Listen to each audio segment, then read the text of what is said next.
여러분들을 주님의 이름으로 환영합니다. 우리 양옆에 계시는 분들에게 한번 인사하겠습니다. 반갑습니다. 잘 오셨습니다. 우리 한번 인사하겠습니다. 예, 우리 오늘은 고린도전서 1장 26절부터 2장 5절 말씀을 통해서 못난 자를 택하신 이유라는 제목을 가지고 하나님 말씀 증거하도록 하겠습니다. 신앙생활을 시작했다. 또한 예수를 처음 믿게 되었다. 그때 가장 큰 고민이 무엇이냐? 가장 큰 고민이 전도를 어떻게 해야 될까? 그게 고민이 됩니다. 또 신앙생활을 어떻게 할까? 또 그런 고민을 가지게 됩니다. 그래서 오늘 이 본문의 말씀을 대할 때 여러분들이 이 두 가지 측면에서 이 본문의 말씀을 또한 우리가 살피면서 은혜를 나누고자 합니다. 여러분들이 믿는 성경, 그러니까 우리가 믿는 성경, 또 우리가 살아가는 세상, 여러분들이 믿는 성경과 여러분들이 살아가는 세상은 차이가 있습니다. 그러니까 성경과 세상은 분명한 차이가 있습니다. 그러니까 가장 가까운 예로 이렇게 예를 들어볼 수 있습니다. 여러분들 세상에서 말하는 위인, 그리고 성경에서 이야기하는 위인, 이 두 가지에는 근본적인 차이가 있습니다. 세상에서 말하는 위인은 자기를 증명합니다. 자신의 존재적 가치를 증명하는 사람들, 얼마만큼 증명했느냐에 따라 가지고 그 사람이 위인으로 대접을 받는 것이 세상입니다.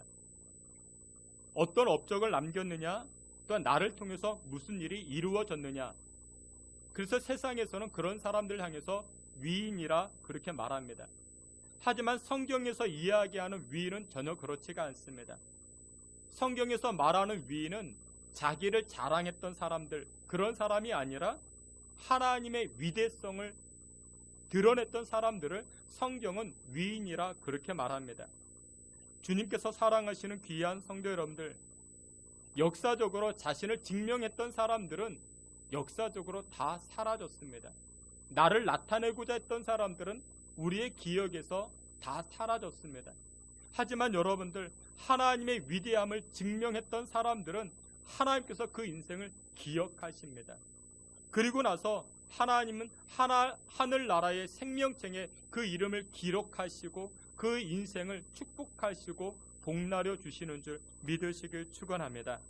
여러분들, 하나님께서는 하나님의 위대하심이 잘 드러나는 사람, 그런 사람들을 사용하십니다. 여러분들 잘 알듯이 아브라함이라는 사람이 있습니다.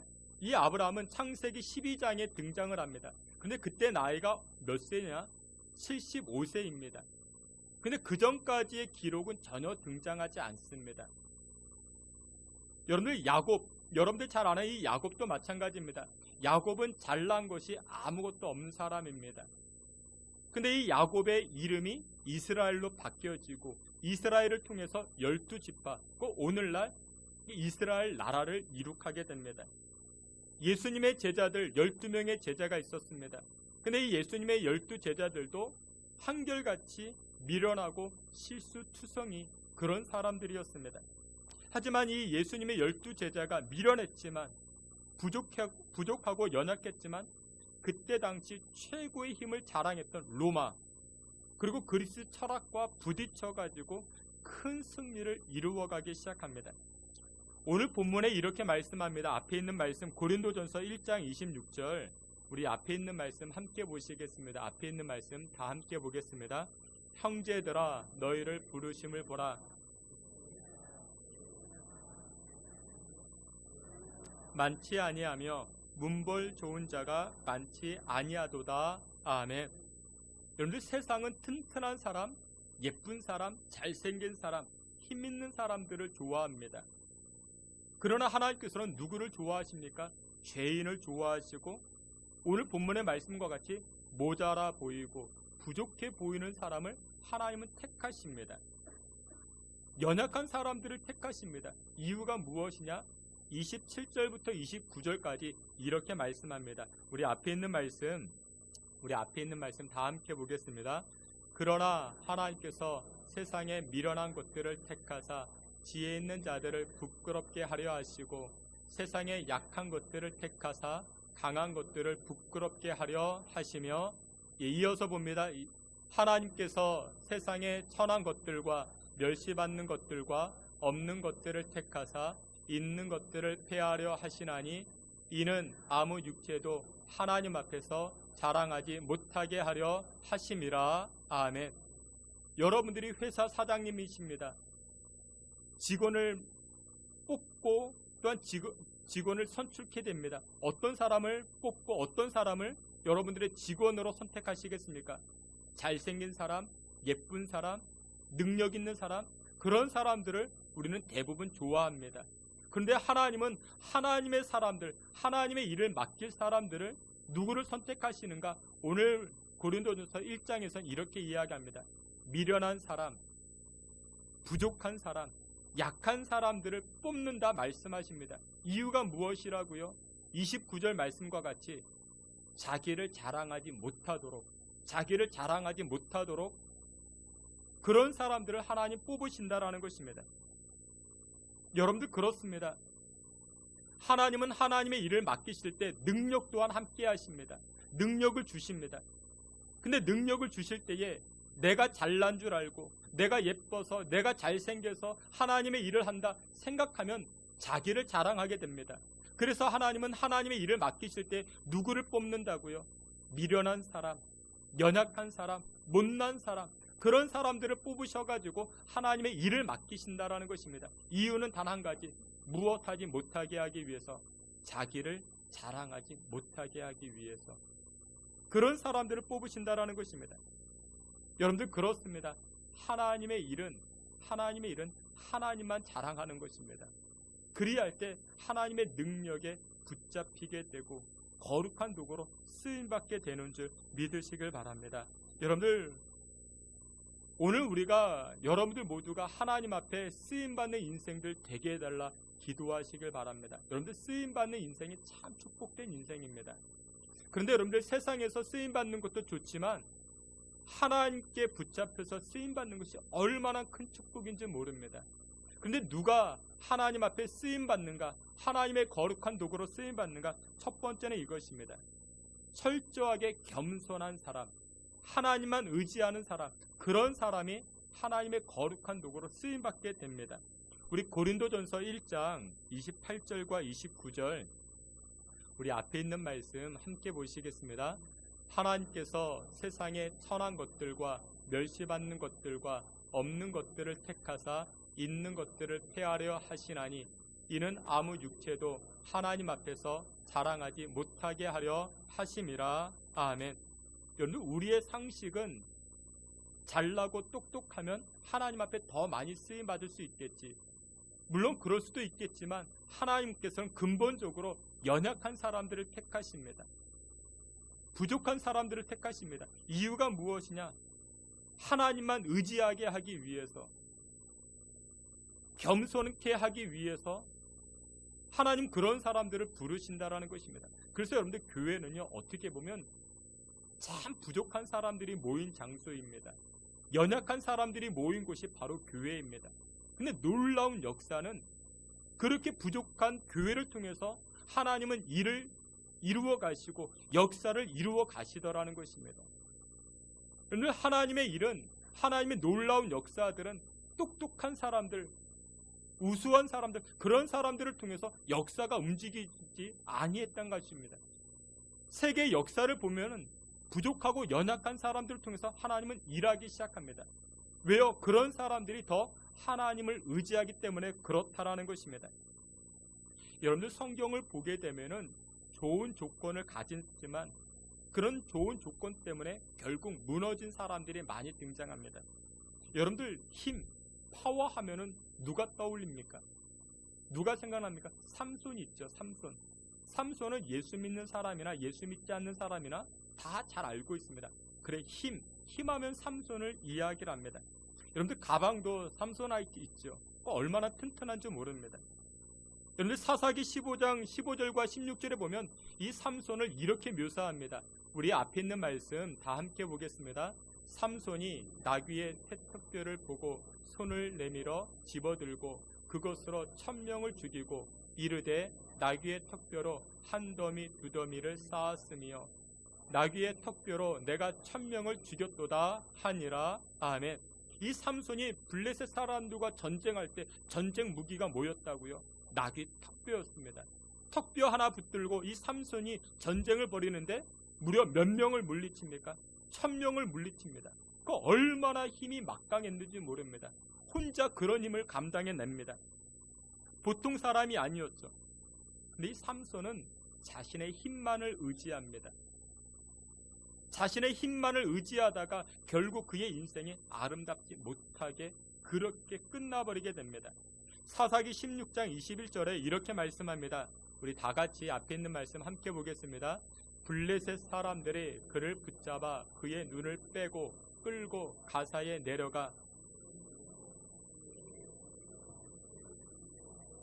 아멘.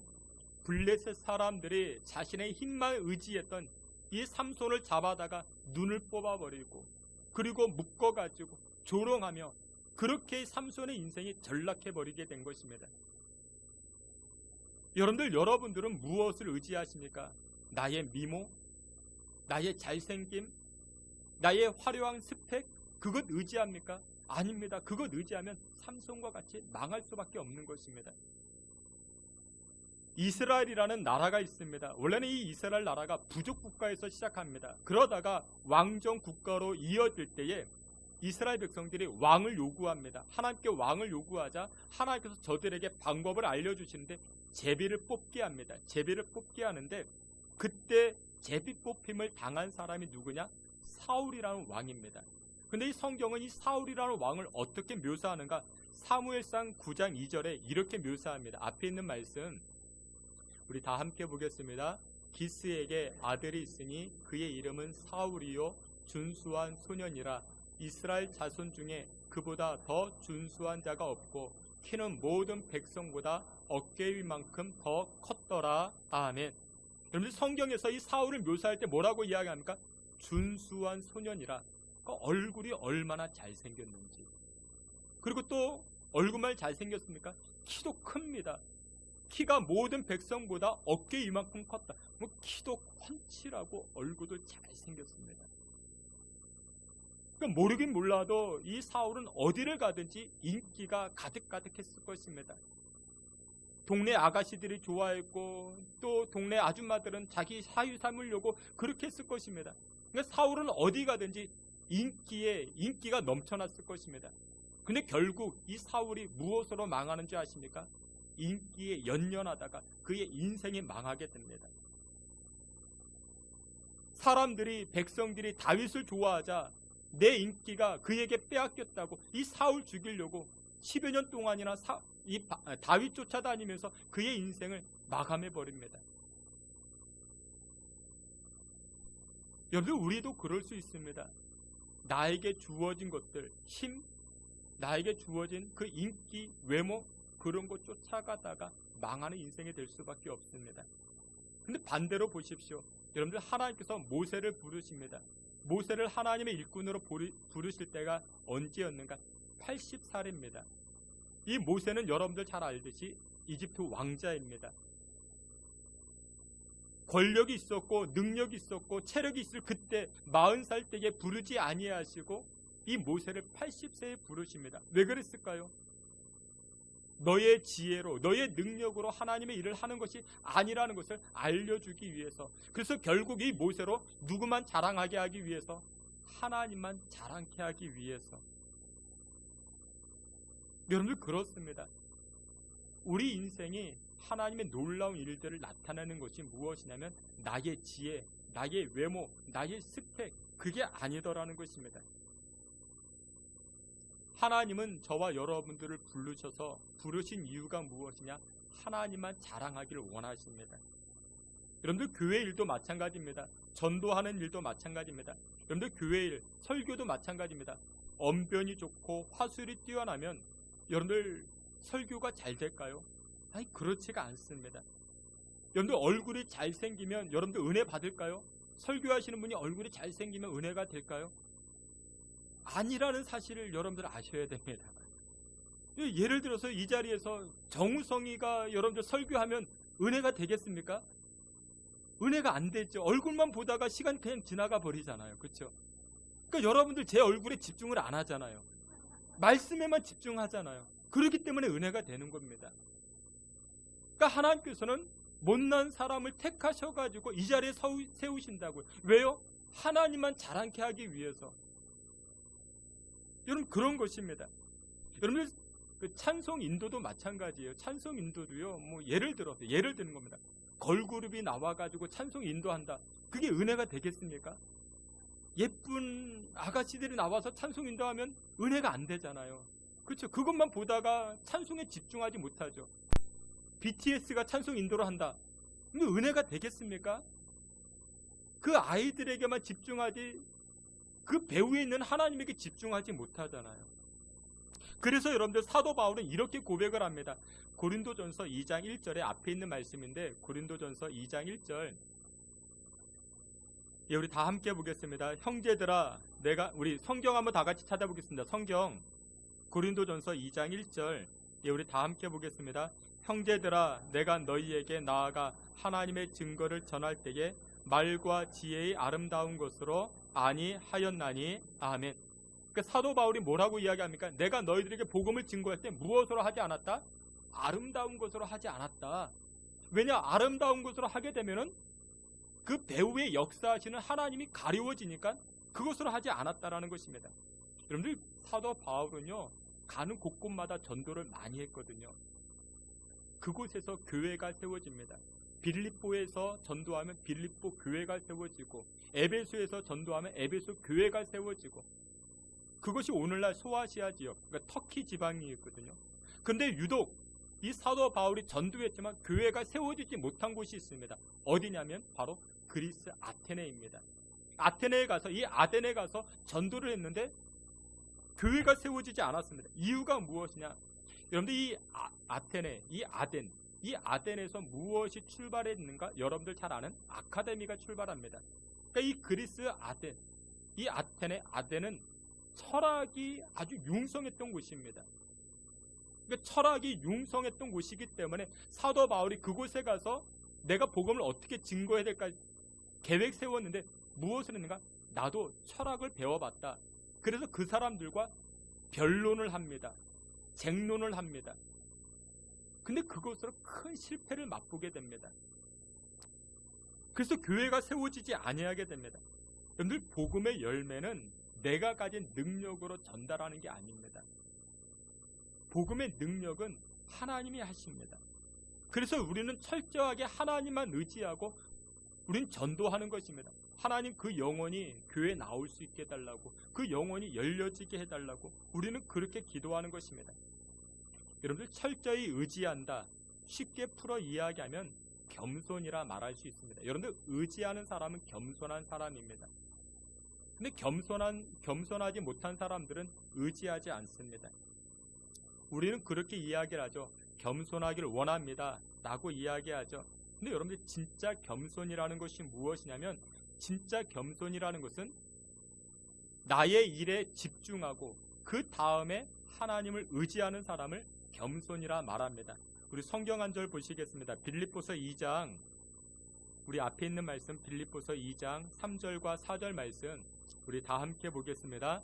아무 일에든지 다툼이나 허용으로 하지 말고 오직 겸손한 마음으로 자기 일을 돌볼 뿐더러 또한 각각 다른 사람들의 일을 돌보아 나의 기쁨을 충만하게 하라. 아멘. 그런데 겸손이란 무엇이? 이 말씀에서도 그렇게 이야기하죠. 자기 일을 돌볼 뿐더러, 그러니까 자기 일을 먼저 돌이켜보는 사람이 겸손한 사람입니다. 그리고 나서 다른 사람의 일을 돌보아 주는 것, 그게 바로 겸손인 것입니다. 근데 교만한 사람은 이 순서를 바꿔버립니다. 자기 일을 돌보지 않고 남의 일을 먼저 돌이켜봅니다. 그러니까 예를 들어 그런 사람이죠. 그러니까 예를 들어 자기는 직장도 안 다니면서 다른 사람이 직장 다니는 것 이러쿵 저러쿵 이야기를 합니다. 그러니까 제가 아는 목사님이 계십니다. 근데 이 목사님이 지금 임지가 없어가지고 무임 목사님이십니다. 그러니까 교회에 이렇게 담임하지 못하고 임지가 없는 목사님이십니다. 근데 그분은 만나기만 하면은 그분은 이렇게 이야기합니다. 요즘 한국 교회가 이것이 문제다. 교회 목사님들 저것이 문제다. 뭐 그렇게 이야기합니다. 아니, 자기 목회지도 없으면서 무슨 한국 교회 탓하고 누구 다른 목사님 문제를 탓합니까? 그런데 성경은 그런 사람들을 향해서 뭐라고 이야기합니까? 교만이다라고 이야기합니다. 교만이다. 여러분, 성경에서 최고로 교만한 사람이 누구냐면요, 이 사람입니다. 예수님께서 십자가 지실 때요, 오른편 왼편에 똑같이 십자가 진 강도들이 있죠. 근데 좌편 강도가 십자가 지신 예수님을 뭐라고 이야기합니까? 조롱합니다. 아니, 자기 처지가 어떤 처지인데, 자기도 십자가 지고 있는데 누가 누구를 조롱합니까? 최고로 교만한 사람이죠. 요즘 그 많은 사람들에게 주목받는 그 대학 총장님이 계십니다. 그 미국 텍사스에 가보면 그 주도가 오스틴인데, 이 주립 대학이죠. 미국 텍사스 그 오스틴 대학. 근데 정말 좋은 학교입니다. 근데 그곳에 계신 이 총장님도 참 좋은 총장님입니다. 근데 이 총장님의 이력이 굉장히 독특한데, 이분 총장님 이력이 출신이 미국 해병대 그 특수부대 출신입니다. 그냥 특수부대 출신이 아니라 사령관 출신입니다. 여러분, 2003년도 그 이라크 후세인 아시죠? 후세인을 검거할 때 그때 이 작전 사령관이었습니다. 그리고 나서 2011년도 여러분들 잘 아는 오사마 빈 라덴, 이 오사마 빈 라덴을 검거할 때 그 작전을 주도했던 사람이 바로 또 이 장군이었습니다. 이 총장님이었습니다. 그러다가 자신의 무교 이 오스틴 대학에 2015년도 이 오스틴 대학 총장으로 부임케 됩니다. 이름이 윌리엄 맥레이븐입니다. 여러분들 시간 되시면 뭐 다음 주에 그 유튜브 한번 이렇게 찾아보시면 이 맥레이븐 그 졸업 연설이 있습니다. 굉장히 유익해요. 그러니까 학생들이 졸업을 할 때 졸업 연설을 하거든요. 근데 이 졸업 연설을 할 때 특징이 두 가지가 있습니다. 제가 보니까 첫 번째 특징이 무엇이냐, 인상적인 것이 있는데, 첫 번째가 목소리가 굉장히 좋아요. 아주 군인이면서 목소리가 얼마나 좋은지 모릅니다. 또 한 가지 특징이 이것입니다. 졸업 연설을 합니다. 그러면 이제 학기를 끝내고 사회로 나아가는 학생들에게 여러분들 같으면 무슨 말을 해주겠습니까? 이런 말을 해줍니다. Make your bed. 너의 잠자리를 정돈해라. 아니, 사회로 첫 발을 내딛는 학생들에게 그런 말을 합니다. 너의 침대부터 정리해라. 근데 그게 2017년도 우리나라 책으로도 나왔습니다. 얼마나 좋은 책인지 모릅니다. 너의 침대부터 정리해라. 무슨 뜻이 담겨져 있냐면, 사회에 첫 발을 내딛는 이 학생들에게 너희들이 자기에게 주어진 임무를 완수하기 위해서는 가장 먼저 해야 될 것이 너의 침대부터 정리하는 것이다. 그렇게 이야기를 합니다. 그러니까 그 말의 뜻이 무엇이 담겨져 있냐면, 남의 것 신경 쓰지 말라고, 남의 것을 신경 쓰지 말고 내 것만 하라고, 내 것을 먼저 시작하라고. 그게 바로 겸손이라고 이야기합니다. 근데 우리의 문제는 무엇입니까? 우리는 항상 남의 것을 탓합니다. 야, 저 집은 저래서 안 되고, 이 집은 이래서 안 되고, 저 사람은 저게 문제고. 여러분들, 오늘 성경에서 빌립보서에서 그렇게 이야기합니다. 다른 사람이 어떻게 살든지 그건 두 번째 문제고, 겸손이라는 것이 자기 일을 돌보라 이야기합니다. 그게 겸손한 사람이라 이야기합니다. 그런 사람이 하나님만 의지할 수 있는 것입니다. 나의 일을 돌이켜보지도 아니하면서 다른 사람의 문제를 돌본다. 여러분들, 그런 사람들은 역사를 이루어갈 수가 없는 사람들입니다. 주께서 사랑하시는 귀한 성도 여러분들, 하나님께 쓰임받는 사람들의 특징은 겸손히 자기에게 주어진 일들을 감당하며 하나님만 의지하는 사람들입니다. 그런 사람들을 통해서 하나님의 역사가 나타날 수가 있는 줄 믿으시길 축원합니다. 마지막으로 두 번째, 하나님의 일들을 감당하는 사람들의 두 번째 특징이 무엇이냐? 십자가만 자랑하는 것입니다. 우리 고린도전서 2장 2절 말씀, 우리 앞에 있는 말씀 다 함께 보겠습니다. 내가 너희 중에서 예수 그리스도와 그의 십자가에 못 박히신 것 외에는 아무것도 알지 아니하기로 작정하였음이라. 아멘. 여러분들, 신앙생활이라는 것이 있죠. 신앙생활, 여러분들 많이 말씀하셨고 들어보셨을 것입니다. 근데 이 신앙생활은 말 그대로 교회 안에서의 생활과 그리고 교회 밖에서의 생활로 구분할 수 있습니다. 교회 안에서의 생활은 크게 예배와 성도 간의 교제가 있습니다. 예배와 성도 간의 교제는 충전하는 시간입니다. 여러분들, 예배는 하나님과 교제하는 시간입니다. 하나님과의 교제를 통해서 하늘의 능력을 맛보고 하나님 주시는 평강과 그 안식을 우리가 누리게 됩니다. 그래서 여러분들, 예배 드리고 집으로 돌아갈 때 발걸음이 가볍지 않습니까? 마음에 기쁨이 있지 않습니까? 그게 바로 충전받은 그런 증거입니다. 또 한 가지는 성도 간의 교제가 있습니다. 여러분들, 성도 간의 교제를 통해서 우리는 충전을 얻게 됩니다. 여러분들, 날마다 우울해하는 사람들의 특징이 무엇이냐? 교제가 없는 사람들입니다. 여러분들, 사람 만나셔야 됩니다. 그런데 우리가 교회에 나와가지고 성도 간의 교제를 나누게 되죠. 성도 간의 교제를 나누면서 무엇을 주고받습니까? 서로 격려합니다. 그리고 서로 위로하고 서로 기도해 줍니다. 그러면 충전받게 되는 것입니다. 이것이 교회 안에서 신앙생활이고, 또 하나 교회 밖에서의 신앙생활이 있습니다. 교회 밖에서의 신앙생활이라는 것이 무엇이냐면, 예수님께서 마태복음 5장에도 이렇게 말씀합니다. 너희는 세상에서 빛과 소금의 역할을 감당하라 말씀하십니다. 여러분들, 교회 안에서의 신앙생활은 그럭저럭 쉬운데 문제는 무엇이냐? 교회 밖에서의 신앙생활이 참 어렵습니다.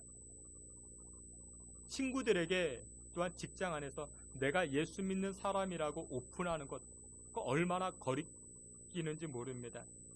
또한 내가 우리 이웃들에게 교회 갑시다 이렇게 말하는 것도 참 두렵습니다. 여러분들, 전도해 보면 두렵죠. 두렵습니다. 근데 여러분들, 두려움이 있는 것은 지극히 당연합니다. 두려움은 어느 누구나 있습니다. 베드로도 두려웠죠. 그래서 예수님이 3번이나 부인했죠. 바울도 두려워했습니다. 그래서 오늘 고린도전서 2장 3절에서도 두려움이 있었다라고 이야기합니다. 그러나 두려움이 있지만 그것을 진행해 나아가는 것, 그리할 때 하나님께서 역사해 주십니다. 사람 만나는 것이 두렵습니까? 그래도 나가셔야 됩니다. 그러면 하나님께서 우리의 교제권을 열어주십니다. 그리고 하나님께서 축복해 주십니다. 여러분, 교회 밖에서의 신앙생활 가운데, 그러니까 믿는 사람으로서 내가 교회 다닙니다, 오픈하기를 두려워하는 이유가 무엇이냐? 첫 번째, 이렇게 이야기합니다.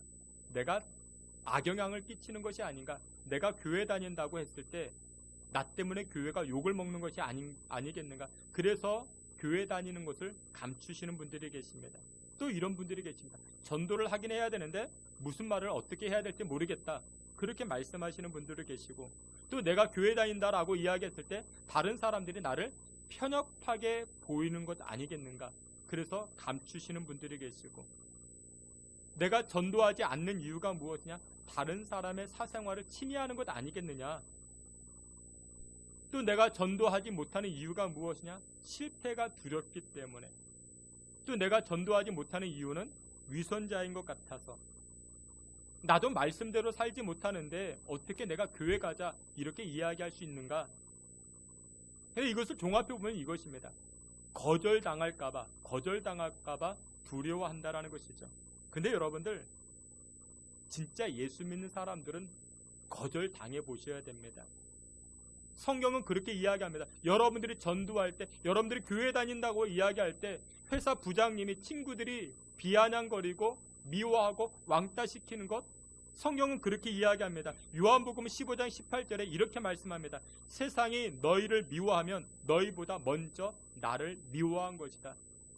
너희들이 교회 다니는 것 때문에 미움을 받는다고? 너희들이 전도하는 것 때문에 친구들에게 왕따를 당한다고? 아니야. 너희를 미워하는 게 아니야. 예수인 나를 미워하는 거야. 그런데 너희들 걱정하지 마. 너희들 염려하지 마. 예수님 그렇게 말씀하십니다. 여러분들, 그렇습니다. 우리가 전도하고 우리가 교회 다닌다 이야기할 때는 단 한 가지만 붙드는 것입니다. 십자가만 자랑하는 것입니다. 십자가만 증거하는 것입니다. 여러분은 우리를 변화시키는 것은 십자가였습니다. 예수님만이 소망이시고 예수님만이 능력이시고 예수님만이 우리를 변화시키는 그런 주체이십니다. 여러분들이 인생에 길이 없어서 방황하십니까?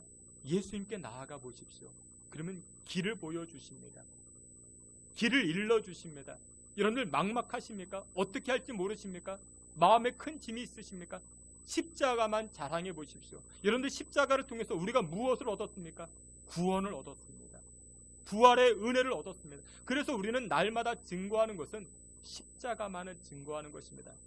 아, 내가 이렇게 살아가서 내가 전도가 될까? 내가 예수 믿는다고 사람들이 나를 비아냥거리는 건 아니겠는가? 아닙니다. 그래도 괜찮습니다. 우리가 예수님만 증거했을 때 그때 우리가 소망의 역사를 여러분들의 삶 가운데, 여러분들의 인생 가운데 나타내실 수 있는 줄 믿고 나아가시기를 주님의 이름으로 축원합니다. 말씀의 결론을 맺도록 하겠습니다. 쓰임 받는 것이 참 중요합니다.